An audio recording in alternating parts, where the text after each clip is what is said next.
I was visiting this couple in the neonatal unit at the hospital. Their son had been born with some serious complications, and the doctors didn't know if he was going to make it.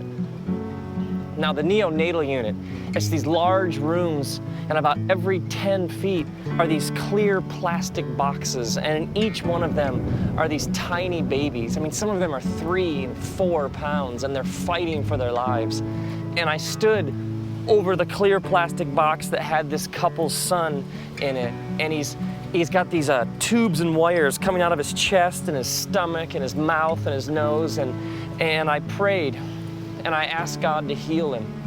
And then I found out later that all kinds of people were praying for him, and he hung on for a little while, but he didn't make it, and he died. And then soon after that, I ran into this woman that I've known for quite a while, and she told me that her granddaughter had just been diagnosed with this rare heart condition that not very many babies survive. And so the family all started praying, and then they took her in for another round of tests. And after that round of tests, the doctor said to the family, I can't really explain it. I mean, I'm an authority on this particular rare heart condition, and I don't know what else to say, but I can't find anything wrong with her. She's healed. What do you do with that? I mean, does God answer prayers? Some, but not all, or sometimes, but not all the time? Or does God always answer prayers? It just sometimes God says no. And sometimes people say, well, we prayed and then God showed up and did a miracle. Well, then where was God the rest of the time? Was God somewhere else doing something else and then apparently decided to show up here and do something that hadn't been done but should have been done, then God all of a sudden at the last minute decided to do? I mean, no wonder prayer gets confusing. And other people say, well, you just have to understand that God is going to do what God is going to do. Well, then why pray? And others say, well, you don't understand. God can do anything. Well, then why doesn't he?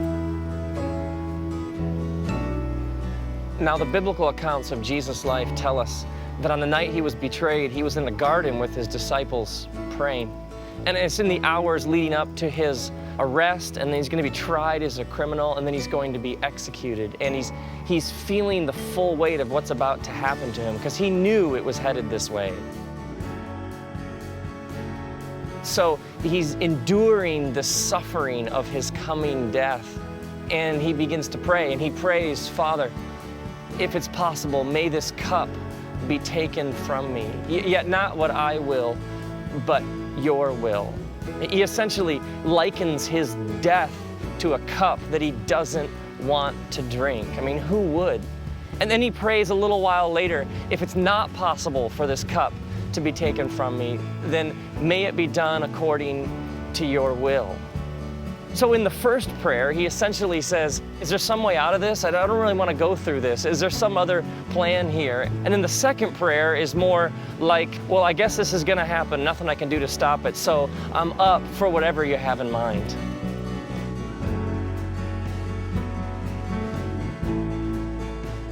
Now, to understand why Jesus prays like this, we have to understand that Jesus took very seriously the creation poem, Genesis, that the Bible begins with. And in this creation poem, God creates, but God creates things that are capable of creating more. And so God creates trees, but then gives trees the ability to create more.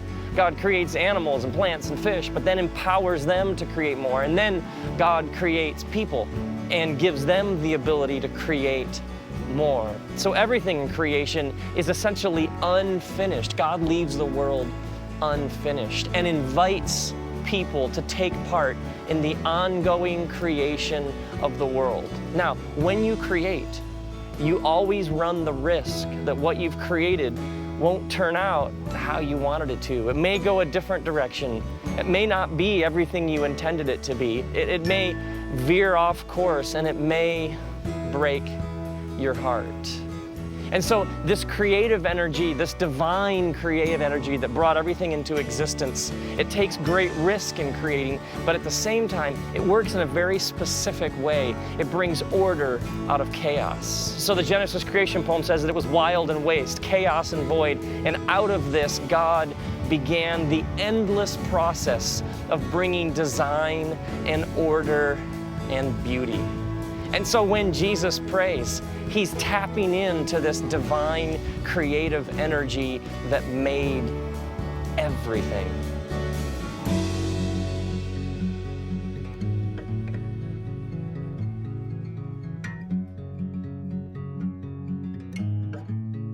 And so prayer for Jesus, it was not this passive acceptance of, well, I guess this is just how it's going to be. And it wasn't this active kind of rebellion against all dictate the future. For Jesus, prayer was being open to the God who's at work here and now. But to be open to the creative working of God in the world here and now, you have to be honest. So when Jesus is saying things like, is there any way for this cup to be taken so I don't have to drink it? He's being brutally honest with God. God, I don't really want to go through this.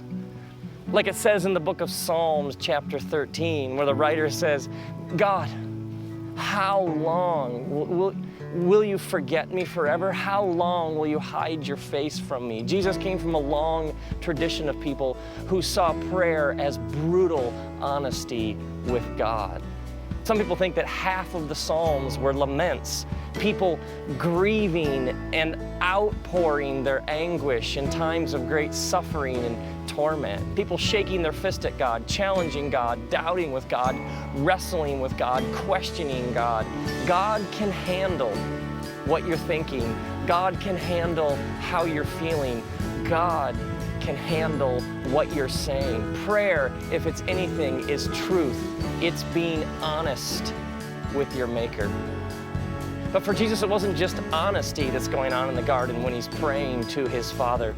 But Jesus' questions assume that he is going to be involved in some way in the answer. Jesus' assumption is there's some role for him to play in this creative, ongoing work of God in the world. And some people pray and they say, well, God just didn't answer my prayer, but maybe they were the answer to their prayer. Don't ask God to feed someone who's hungry if you have plenty of food. Like it says in the book of James, the prayer of a righteous person is powerful and effective. Somebody who believes that the God who created the universe is at work here and now, and somebody who's open to that, somebody who's aware, who's watching, who's listening, somebody who's looking for their role to play in the ongoing creation of the world, well, that is going to be powerful. Prayer isn't just like a formality or some sort of list or some sort of rote ritual that you just have to get through so that you can get on with your day. Like it says in the New Testament, pray unceasingly.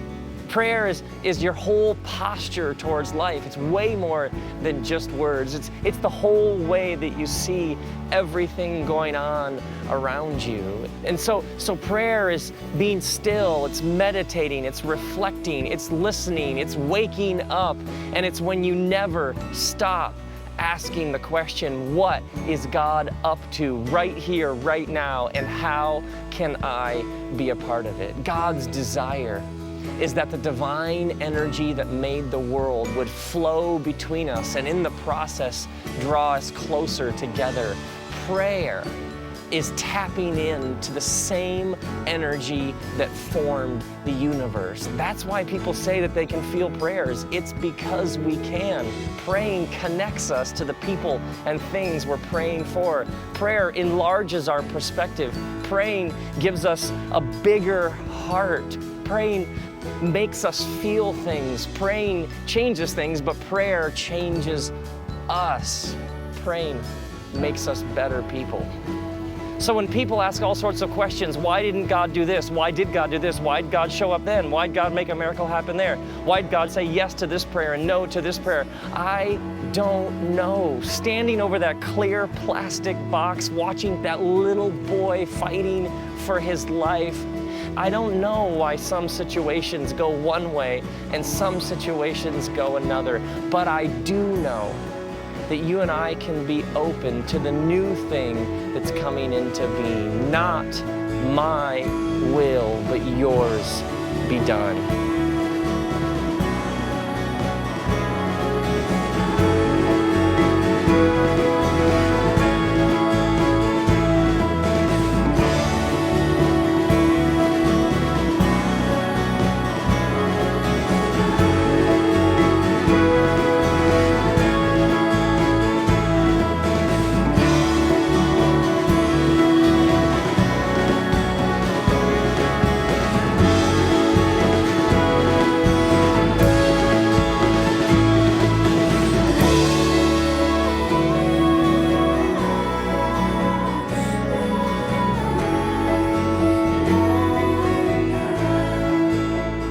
May your whole life be a prayer.